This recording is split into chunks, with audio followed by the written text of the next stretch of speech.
बहुत समय पहले की बात है। एक छोटे से गांव बलदेवपुर में अपनी पत्नी शालिनी, बूढ़ी माँ और 9 साल की बेटी दिया के साथ एक छोटे से घर में रहता था। उसके पिता का बचपन में ही निधन हो गया था, जिससे परिवार की सारी जिम्मेदारी लखन के कंधों पर आ गई थी। उसके पास एक छोटा सा खेत था, जिसमें खेती करके वह अपने परिवार का मुश्किल से गुजारा चला रहा था। एक सुबह लखन की मां अचानक से बहुत बीमार हो जाती है। लखन के पास इलाज के लिए इतने पैसे तो थे नहीं, तो उसको अपनी जमीन मजबूरन बेचनी पड़ती है। लेकिन किस खेल तो देखो, उसकी मां का भी देहांत हो जाता है और जो थोड़ी बहुत जमीन थी उसके बिक जाने से लखन की स्थिति पहले से भी दयनीय हो गई थी।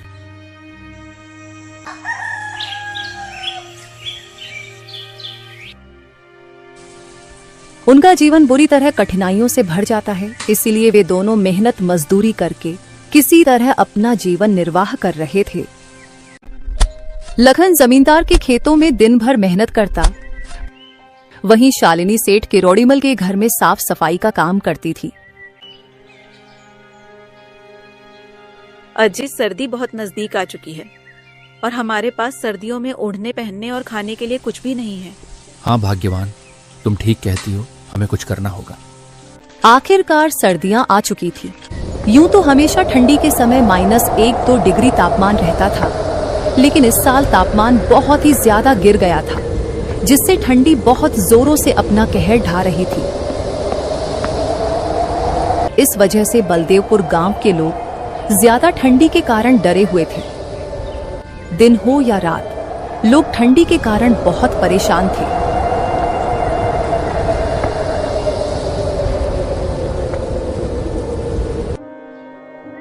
हे भगवान, ये कैसी लीला है आपकी। देख रही हो शालिनी, इस साल कितनी ज्यादा ठंडी पड़ रही है। इतनी कड़ी ठंडी में काम करना भी बहुत मुश्किल हो गया है। घर से बाहर निकलते ही पैर ठंडी के मारे सूने पड़ने लगते हैं। इतनी ज्यादा ठंडी में तो घर से बाहर निकलने का मन भी नहीं कर रहा। न जाने इस साल की ठंडी कैसे कटेगी। ठीक है शालिनी, अब मैं काम पर चलता हूँ, नहीं तो जमींदार गुस्सा करेगा। ठीक है जी, सर्दी में ध्यान रखिएगा।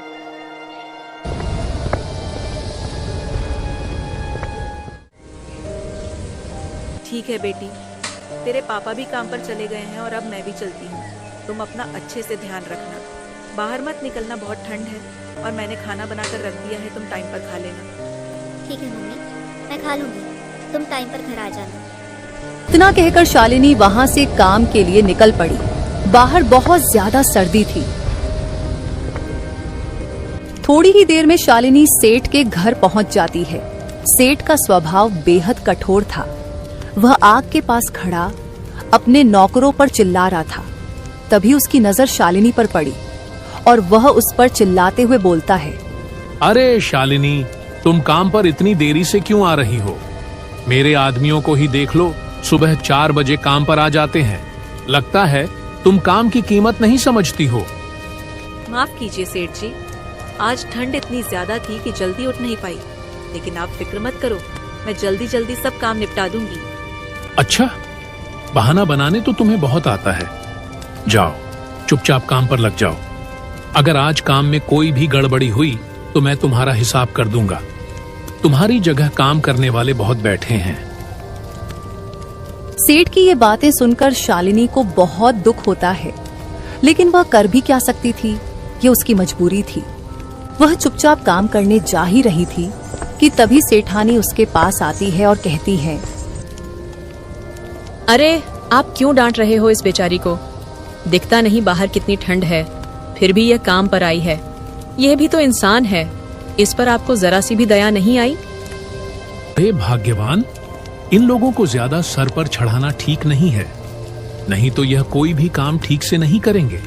शालिनी ने कुछ नहीं बोला और अपनी बच्ची के बारे में सोचते हुए चुपचाप काम पर लग गई। उधर लखन ठंड से कांपते हुए रामधन जमींदार के खेत पर मजदूरी कर रहा था।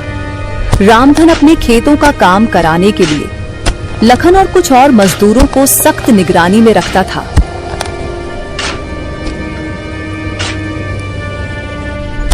अरे ओ लखन, काम ठीक से कर ले।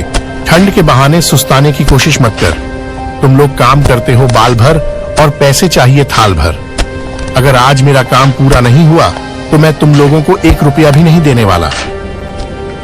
नहीं जमींदार जी, मैं पूरी मेहनत कर रहा हूँ। ठंड बस थोड़ी ज्यादा है, इसीलिए हाथ पैर जम से रहे। लेकिन आप फिक्र मत करो, मैं आपका काम पूरा करके ही जाऊंगा। सुबह से काम करते करते लखन के हाथ पैर ठंड से अकड़ चुके थे और थकान उसके चेहरे पर साफ नजर आ रही थी। लेकिन उसे अपनी पत्नी और बच्ची की बहुत फिक्र थी, इसलिए वह इतनी ठंड में भी जीतोड़ मेहनत कर रहा था। हे ऊपर वाले, ये कैसी परीक्षा ले रहे हैं? इतनी सर्दी में भी काम करना पड़ रहा है, और अगर मैंने काम छोड़ा तो जमींदार मुझे काम से निकाल देगा, और घर कैसे चलेगा? शाम होने को थी। लखन ठंड में किसी तरह काम निपटाकर घर लौटने की सोच रहा था, लेकिन तभी रामधन ने उसे फिर से काम पे लगा दिया। ओए लखन सुन, आज ये काम पूरा करके ही जाना। अगर थोड़ा सा भी काम छूटा तो समझ तेरी नौकरी तो गई। जी जमींदार जी, जैसा आप कहे। लखन चुपचाप फिर से काम पर लग जाता है। वह बेचारा कर भी क्या सकता था, मजबूरी उससे यह सब करवा रही थी। और उधर बलदेवपुर गांव में ठंड से सभी का बुरा हाल था। गांव का चौपाल जहां अक्सर लोग बैठकर बातें किया करते थे, अब वह सूना पड़ा था और बेचारे गरीब लोग अपने अपने घरों में दुबक चुके थे। अब तो आग ही उनका एकमात्र सहारा था। गांव का बुजुर्ग सुरजाराम, जो अक्सर गांव वालों को इकट्ठा कर कोई ना कोई उपाय बताता था, इस बार भी चौपाल पर पहुंचा। उसने 4-5 लोगों को इकट्ठा करके कहा, सुनो, इस बार ठंड बहुत भयानक है। अगर हम सब मिलकर कोई उपाय नहीं करेंगे तो कई लोग इसकी चपेट में आ जाएंगे। हमें जंगल से और लकड़ियां लानी होंगी और हर घर में अलाव जलाने की व्यवस्था करनी होगी। लेकिन दादा, इतनी ठंड में जंगल तक जाने की हिम्मत कौन करेगा? ठंड इतनी ज्यादा है कि हाथ पैर सुन पड़ रहे हैं, और जंगल में सूखी लकड़ियां ढूंढने में भी बहुत समय लग जाएगा। अरे बेटा, डरने से कुछ नहीं होगा। हमें एक दूसरे की मदद करनी होगी। अगर हमने ठंड के आगे हार मान ली तो गांव के कई घरों के चूल्हे हमेशा के लिए ठंडे पड़ जाएंगे। फिर वे सब निर्णय लेते हैं कि सब लोग मिलकर जंगल से लकड़ियां लाकर सभी के घरों के आगे अलाव जलाएंगे, जिससे कि सर्दी से बचा जा सके। दिन ढल चुका था। लखन अपना काम खत्म करके जमींदार के पास आता है और कहता है, लीजिए मालिक, मैंने सारा काम निपटा दिया है। तो वो मुझे कुछ पैसे चाहिए थे, वो मेरी बेटी के लिए सर्दी के कपड़े लेने थे। अरे, अभी तो पूरा महीना भी नहीं हुआ और तुमको पैसे चाहिए। कुछ दिन इंतजार करो, फिर मिलेंगे पैसे। जमींदार की ये बातें सुनकर बेचारा लखन दुखी मन से घर की ओर चल पड़ता है और लखन को घर पहुंचते पहुंचते रात हो जाती है।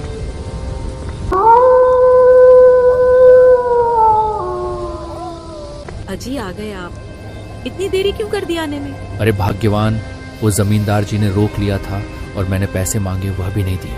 अच्छा, कोई बात नहीं। अब सर्दी में कैसे ठिठुर रहे हो? आओ, हाथ सेंक लो। फिर शालिनी लखन को दिया की तबीयत के बारे में बताती है। लखन ने दिया के चेहरे की तरफ देखा तो उसका चेहरा सर्दी और खांसी से पूरा लाल हो गया है।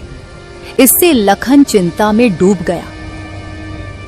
हे भगवान, ये सर्दी तो अब बर्दाश्त के बाहर हो गई है और आज घर में अलाव जलाने के लिए लकड़ियां भी नहीं है। जमींदार जी ने देर तक रोक लिया, इसलिए लकड़ियां लेकर आने का समय ही नहीं मिला। मैंने सोचा था कि आज सेठ जी से कुछ मदद मांग लूंगी, लेकिन वो तो आज मुझ पर ही गुस्सा करने लगे। उन्होंने मेरी हालत तक नहीं देखी। किरौड़ी मल और रामधन जैसे लोगों को हमारी तकलीफों से क्या मतलब? उनके घर तो हमेशा गर्म रहते हैं। हम गरीब लोग जैसे तैसे ठंड में भी अपना पेट पालने की कोशिश करते हैं, लेकिन यह लोग हमें इंसान तक नहीं समझते।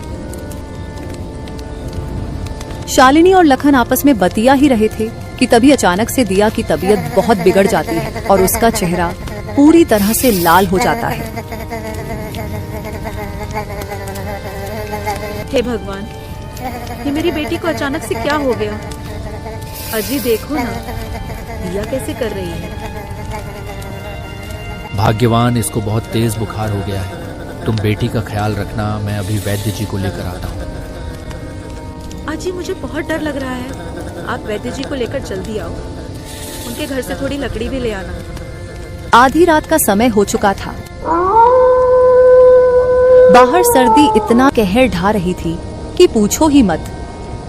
लखन बहुत डरा हुआ था और इस भयानक ठंडी रात में वह वैद्य जी को लेने निकल पड़ता है।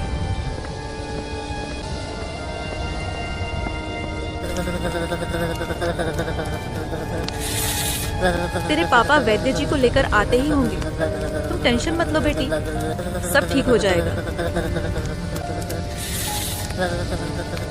उधर थोड़ी ही दूर निकला ही था कि रास्ते में बहुत जोरों से बारिश शुरू हो जाती है।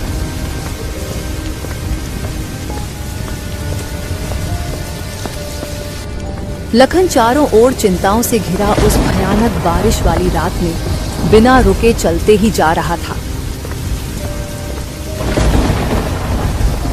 उधर शालिनी का दिल दिया की ऐसी हालत देखकर बहुत ज्यादा घबरा रहा था। दिया की आंखें धीरे धीरे बंद हो रही थी और उसका शरीर ठंडा पड़ने लगा। अरे अरे मेरी बच्ची है।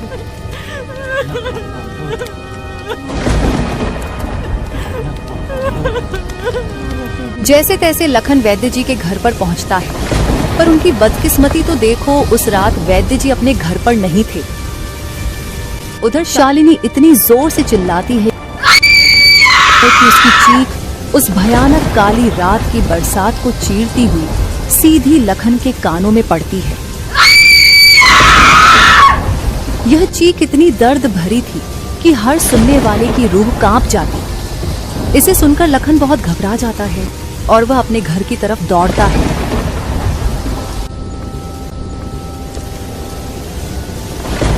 हे भगवान, शालिनी इतनी जोर जोर से क्यों चीख रही थी? भगवान करे कोई अनहोनी ना हो। बेचारा घबराया हुआ लखन दौड़ा दौड़ा घर पहुंचता है। घर के अंदर जाकर जो देखता है उसका कलेजा फट सा जाता है। अरे शालिनी, ये क्या हुआ और दिया की आंखें क्यों बंद हैं? दिया को क्या हुआ? भगवान ने हमसे हमारी बच्ची छीन ली। बेचारी नन्ही सी जान दिया इस बेरहम सर्दी के थपेड़ों को नहीं सह पाई। उस बेचारी की क्या गलती थी जो इस भयानक ठंड ने उसे अपने परिवार से अलग कर दिया।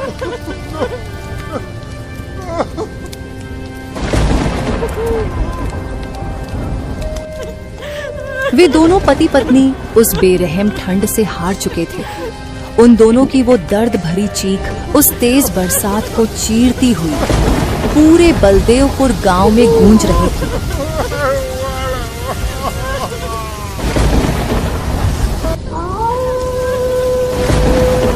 उस रात की ठंड बहुत भयानक थी जो अच्छे खासे की जान ले ली।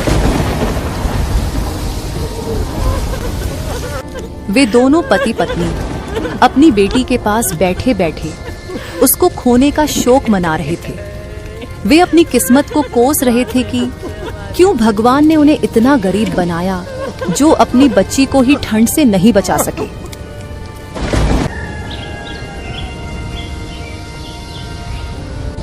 अगली सुबह गांव वाले लखन के घर आते हैं। लखन और शालिनी को अपनी बेटी के साथ घर के अंदर एक दूसरे का हाथ पकड़े ठंड से जम चुके पाया। उनके चेहरों पर एक अजीब सी शांति थी, मानो उन्होंने अपने बेटी के पास पहुंचकर सुकून पा लिया हो।